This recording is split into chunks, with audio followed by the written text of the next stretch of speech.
All right, guys, what's going on? Welcome back to the Everything College Football Podcast. Today, me and Nick are reading our preview and prediction for Kansas State versus TCU. Currently a 3.5-point line. 58.5 is the over/under. 8 p.m. Eastern Time on Fox, and then M&G Carter Stadium in Fort Worth will be the site of this one. TCU leads the all-time series 8-7 for Kansas State, winning the last three, kicking things off with this Wildcat offense. They're scoring under 29 points per game, but this is a unit that has pretty acceptable balance, and they've only turned it over 3 times, that being 3 fumbles. They're the only team in college football that has not thrown an interception. Adrian Martinez completing about 62%, 900 yards and 4 touchdowns through the air. But, Nick, the biggest thing we highlighted in the preseason about this offense was the mixture of Adrian Martinez's legs mixed with Deuce Vaughn's explosiveness. And, man, this running game has been, dominant. 244.5 yards per game, 661 and 3 scores from Vaughn. Martinez has 546 and 9 touchdowns. That's really the main part of this offense. But when the running game doesn't work, they seem to kind of collapse. They only had 186 against Tulane. They scored 10 points. Only 131 against Iowa State, only 10 points. I think this passing game is certainly capable, but they have to be running the ball. I think that's their MO. If they can't run it, they're not going to win one bit. I do like Phillip Brooks and Malik Knowles at wide receiver. They both have exactly 20 receptions. 265 yards for Knowles. Brooks a little bit more than that. We talked about this in the preseason a lot. This offense does not have a lot of depth at either of their skilled positions. We're not very confident in their backup either if Martinez goes down. Right now, they're staying fully healthy. The offensive line doing great work for them. They're not turning the ball over. But that's really what this offense is. They want to hog the ball running it. They want to, grind them down with time of possession. And that's really been the MO right now. And so far it's worked, despite that one blemish against Tulane and kind of a sluggy effort against Iowa State. This offense has been exactly what we expected it to be. This is exactly what we thought we were going to get out of this offense, which is really not surprising when you look at the kind of the way it's built together. Adrian Martinez, I think, a lot of people know him more as a running quarterback than a throwing quarterback, but seeing 900 yards from him so far this season is pretty impressive. You have a 62.3% completion percentage, plus the 0 interceptions, only 4 touchdowns through the air. You can look at the Tulane game and consider that a blip. Tulane's a very good team, top 25 team in this country. Iowa State as well, historically, they have a really strong defense, and they've been known for that over the last couple of years. They look good right now on defense, so I don't really worry about those 2 blemishes. Deuce Vaughn is exactly who we thought he'd be, 5.5 yards per carry, 3 touchdowns on the ground for him, 661 total yards. Adrian Martinez, he's averaging 6 yards per carry at 546 yards on the ground, plus 9 touchdowns for Martinez. Very impressed with this kind of balance that they're able to have. It is clear, though, if they do find themselves in a hole and they have to throw the ball, they do struggle in the catch-up game. They have to keep up on the pace, keep the pace early, and take a nice early lead because the wide receivers, there's not a whole lot of depth here. Brooks and Knowles are having decent seasons so far. Their averages are pretty good, 13.7 and 13.3 respectively. But this team lives and dies by running the ball, and I think they can do that successfully on Saturday. Deuce Vaughn, though, I think this is something Colin Klein's probably well aware of. If not, he probably should be. 15 receptions for 74 yards for Vaughn. That's not good. Just had 500 yards receiving last year on almost 50 receptions. And his average per reception is just down significantly. They're not getting him the ball out in space. This is a great player, 5'6", 176. He's full of speed and athleticism. He's tough to bring down. They need to start getting him involved more in the passing game. I think that would help this offense continue to grow a good bit. Top to bottom, though, I think it's a very stellar unit. Brooks and Knowles, these guys have plenty of speed. Brooks helps out in the kick return game. He has a punt return touchdown this year. So I think this is a really good offense top to bottom for Kansas State. And this is going to be the unit that really leads them to the promised land. Same can be said about TCU as we shift to them. Max Duggan was not the starter in Week 1 against Colorado. I didn't agree with. And, we quickly found out that Sonny Dykes had made the wrong decision with Chandler Morris as the quarterback. He got hurt in that Week 1 game. And Duggan has not looked back since regaining the starting job. Nearly a 70% completion rate, almost 1,600 yards, 16-1 touchdown interception ratio. You knew this offense would be an interesting unit this year because Dykes, an offensive guru, coming over for a large collection of talent, a lot of veterans, and all facets of this unit is loaded with seniors top to bottom. They're almost averaging 46 points per contest. They've just been phenomenal. They've had great balance. Like Keandre Miller, he has plenty of speed in the backfield. DeMarcado is a very reliable backup running back for them. And you guys like Tay Barber, Darius Davis, and Quentin Johnston, who, he's considered a high-end NFL draft prospect. He had not did much until about 2 weeks ago. Now he's coming off 2 straight stellar games for this football team.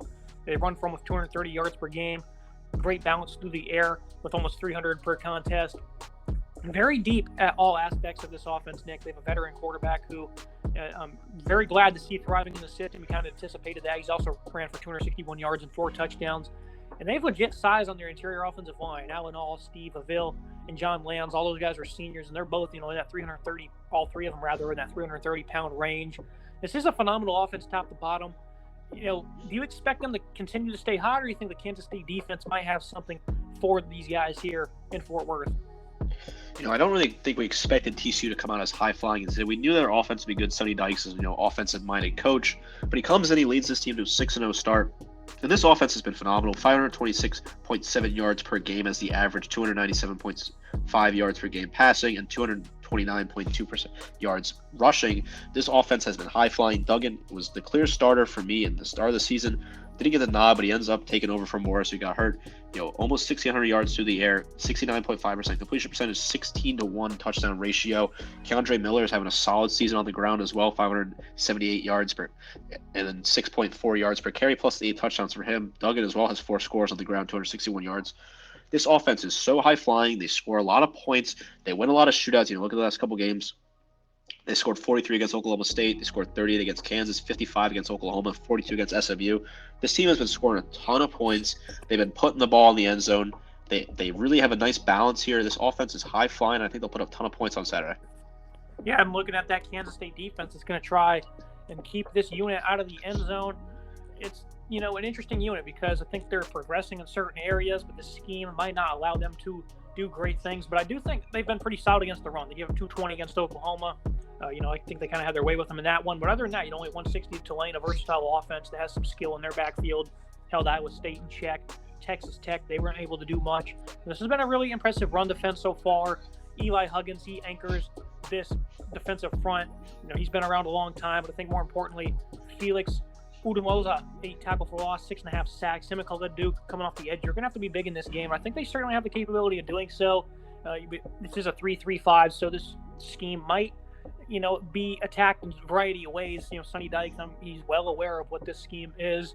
And, having 5 guys in the back end for Kansas State, 3 of them are transfers, though. I think they're playing much better than they were last year.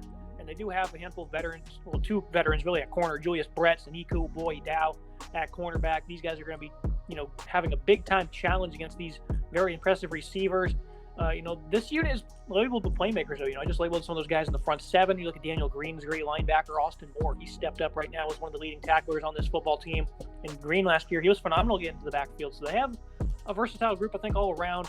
The pass defense, though, it was very questionable last year to give up a very high completion percentage. They've gotten that down to 59% allowed, and they've got 9 picks compared to only 7 touchdowns allowed. So this secondary has definitely made some very impressive strides. And Daniel Green, the linebacker, who's a heck of a playmaker, leads the team with 2 picks. But Kobe Savage, one of those transfers coming over, he's been making a big impact for this football team. Just all around, I think this is going to be the biggest challenge for this defense that's been pretty good this year. They're a little battle-tested against Oklahoma, gave up 550 yards. And I think this is a much more talented offense of TCU is by far. And again, they're going on the road like they did in Norman. So I think this unit, they're definitely going to certainly struggle. But can they get off the field on 3rd down and in the red zone? That's usually how you determine games like this, where your defense is going to give up a lot of yards, but can you bend but not break? That's going to be the biggest question. How do you see this one going, Nick? Because I like their ability to probably get off the field because of those playmakers they have in the front 6. This is certainly a better defense than I thought Kansas State would have. They currently are giving up 16.7 points per game, 45th on FBS in total defense, which is a lot higher than I thought I'd see out of this defense. Austin Moore leading the way with 41 total tackles plus 1.5 sacks and an interception for him, 3 pass breakups. Kobe Savage has a good impact, a leader in that safety room. 37 total tackles for him plus the 2 interceptions. Daniel Green as well. He's got 2 picks. Excellent linebacker. I just think that this defense is a solid defense. They've really done a good job holding teams. I think this is the best challenge they're going to face so far this season. I think they're going to have some trouble going against Sonny Dykes schemes here. I think he's going to draw up some solid plays to try and pick apart this Kansas State defense.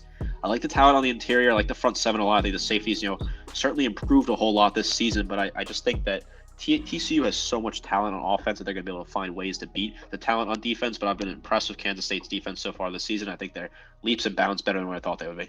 They're currently 12th nationally in opponent 3rd down conversion. That's a really good mark. We'll see if that continues. Moving to the TCU defense, a unit really expected to struggle this year. And I'd say for the most part, they've been on par. 26.5 points per game allowed, 400 yards per game right on the dot, down about 265 per game through the air. 55th in run defense, though. I think they've been very impressive. But the defensive line's not been very productive, so I think that's why that's really an impressive number.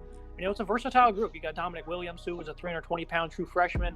Dylan Horton, who was probably their best pass rusher last year. Him and Terrell Cooper, both seniors. And then after that, a handful of transfers, guys like Doug Blue Eel, Tymon Mitchell, Caleb Fox. It's a very versatile group. I do think they have plenty of depth. They've just not been very productive. And that might hurt this defense as the year grinds on. I do like Johnny Hodges and Mark Perry, 2 transfers. Those are the 2 top tacklers for this football team. D. Winters, he was their best player last year at linebacker, and he's got 7 tackle for loss here now. I don't think, also has 4.5 sacks. They do not have much of an edge presence on their defensive front. Mitchell leads them with 2 sacks, and Williams from the interior has 1.5. That's it from their defensive line. Only 12 sacks for this football team. And, it's a pretty impressive O-line they're going against with Kansas State. Can they win on the edge is the biggest question, because I think this TCU defense, they might have some problem. I do like some of the added speed, though, at some of the variety of positions that I mentioned from the transfers. But overall, I think Kansas State might be able to win a good bit on the edge with this running attack. That's going to open the door up for a passing attack that I think can really take advantage of an interesting secondary. I think Josh Newton's been really good. Travis Hodges-Tomlinson's very undersized. He's a heck of a corner. And Milan Bradford, he's a senior there in the nickel. And again, Mark Perry, I think he's tremendous for them. This is a secondary. It's kind of had some of its issues, and I think Kansas State, they might be able to win downfield and create some big plays, and that's going to really open up this offense for the Wildcats. I agree. The secondary's had some struggles so far this year. Mark Perry, a solid guy leading in the locker room, 33 total tackles for him. But Foster and Newton, those 2 guys in the secondary, a bit undersized, both of them. Foster's 18 total tackles, Newton 15. I'd like to see more production out of those guys. Hodge as well, Winters at linebacker. These 2 guys, 30 tackles for Hodge, 29 for Winters. Of course, Winters got the 4.5 sacks, but these really where the sacks are coming from. These 2, they each have a significant number of sacks totals, and they're really the only ones getting after the quarterback. This D line has struggled to produce. Williams is the only one that really has a sack on the defensive line, other than Mitchell has 2 sacks. They got to get after the quarterback on Saturday. They want to have success against this Kansas State team. Adrian Martinez is going to run all over the field. If you're going to let him, you have to stop the run on Saturday. This Kansas State team has a great balance. You're going to have to kind of disrupt that balance and force them to throw and make your secondary make some plays here. I get a little concerned because, like I said, the defensive line just is not producing so far this season. I don't know if it's the experience or the size of the defensive line. The linebackers have been solid. The secondary looks good at times, but I just need to see a little bit more out of this defense. The biggest problem with their secondary is they allow just too many big plays. Remember in the Kansas game, backup Jason Bean comes in. He's just throwing it all over the place. That team of the Jayhawks averaged over 10 yards per attempt, and that one had 4 touchdowns. They are 6th nationally with a 52.8% opponent completion rating. That's very good. A big improvement from last year where it was at 64%. So it's nice to see. And I think that's a unit that's really going to gel as the season goes on. I think that secondary will continue to make a lot of strides. Leading us 2 team comparisons, at quarterback. I think it's pretty even. Martinez and Duggan, they've both been around a long time. Martinez is still new to Kansas State. Duggan, he's been here forever. It seems like at Fort Worth. I guess this is his 4th year starting now. But these are 2 veteran quarterbacks that have similar skill sets. Running back, I'm going to go TCU not getting the edge just because I think Deuce Vaughn is one of the best running backs in the country. But in terms of depth, TCU definitely has that covered. But I do like Vaughn here. Wide receiver, no contest. It's a nice duo the Wildcats have. There's no depth after that. If anyone gets hurt or maybe, ejected for whatever reason, something like that, they're going to be on a deep hole. While TCU, they got plenty of options. Gunnar Henderson's another one of those guys that's deep in there. Savion Williams. They're loaded at wide receiver. I'm going to give the edge to the offensive line, too. I just love the interior size of TCU. It's a veteran offensive front for the most part. Cooper Beebe leads a nice left side for Kansas State. I think the Horned Frogs have the edge there. I'm going to give all the defensive edges to Kansas State. I do think the secondary could certainly argue, but I do think that right now Kansas State, they're playing a little bit better in the back end. Of course, you can look at a variety of opponents too. Linebacker, I love Daniel Green. Austin Moore stepping up. I do think TCU probably could contest him on that one as well. In defensive line, they have one of the best pass rushers in the college football coming off the edge, and Eli Huggins, a veteran on the nose. I really like what he can provide. So, Nick, I feel like you're probably going to agree or disagree rather with most of these. How do you feel? Because I think when it comes to these team comparisons, this one's really a toss-up at almost all the positions. Personally, the offense makes a whole lot of sense to me. I think it's even, quarterback, running back Deuce Vaughn's one of the best running backs in this country. I easily take him over what they have at TCU. I like the depth at wide receiver and O-line. On the defense, I think, the defensive line, certainly I agree Kansas State has the edge there. And the safety D-back, defensive backs, I'd probably take Kansas State as well. Linebacker is the only one that I'm going to flip right now. TCU's linebackers for me, as a collective whole, I think are better. Kansas State has the best linebacker of the bunch with Austin Moore, most productive so far this season. But I look at Hodge, Winters, all those guys together, I think their production and D. Winters getting after the quarterback with a 4.5 sacks is going to make me take the TCU linebackers just for this matchup. And that leads us to the final thoughts and the prediction on this game. Biggest keys to this contest, Kansas State, find some big passing plays downfield. It's really going to open some things up for your running game. Step up in the red zone on defense because obviously this TCU offense, they're going to put up yards, but if you can hold them to 3 points or to no points, because if they want to get greedy and go for it on fourth down, Dykes will certainly do that. If you can make those stops, you're definitely going to win. And TCU contain the edge. You don't even have to generate much of a pass rush in this contest. I think just containing the edge, do not let Vaughn and Martinez get out past the tackles with a head of steam, and I think you'll be all right. And run behind a strong interior O-line. They're loaded with size, playing this 3-3-5 scheme. I think that could really allow these guys to hit the second level, and you could expect to see a lot of big running plays from this offense. Prediction for me, Kansas State 42-40. I think Chris Kleinman's got this bunch fired up. I think they're going to come into Fort Worth. They're going to do their part in the red zone and on third down like they've been doing all year. And I think this running duo, Martinez and Vaughn, I think they're going to have another big day. And again, they do not turn the ball over much at all. So I think they're going to make the most of their opportunities, and they're going to win a shootout. You have a shootout as well, but with the Frogs staying undefeated. I'm taking the home team in this one. I just think their offense is so high flying that Kansas State will find themselves in a hole early on and will be playing catch-up ball, and TCU will be able to pick apart this defense and kind of get the plays they want. I expect they're going to have a huge day. I think running back as well. They have a nice running back committee there at TCU that will be able to spread the ball out and put a ton of points on the board Saturday. Yeah, TCU, they've not scored over 20 points in the last 4 meetings here. You expect them to certainly do better than that here in this one, but that's a theme that we've noticed. This has been a low-scoring game over the last couple of years, so that's something to probably watch over the last 5, really. These teams have not scored many points one bit, so the theme of the series, I think we're going to go against it here. We're going to see a lot of points. We both have 80-plus in this one. It should be a great game in the Big 12, and this is huge for the playoff hopes, too. TCU, they're fighting, and then a puncher's chance for Kansas State, despite that loss to Tulane, which is looking not to be too bad at this point in time. What are your final thoughts on this contest? Yeah, solid loss against Tulane for Kansas State. It's really not the worst loss to have. TCU, they want to make the playoffs. They got to win this game. They got to keep picking up wins here. They have the best chance of the Big 12 to make the playoff, in my opinion. TCU, they can make some noise here. If they pick up a huge win against Kansas State, they'll certainly help their national profile as they try to push towards the playoffs. Yeah, that's going to be it for today's episode, guys. Make sure you like, comment, subscribe. See you next time.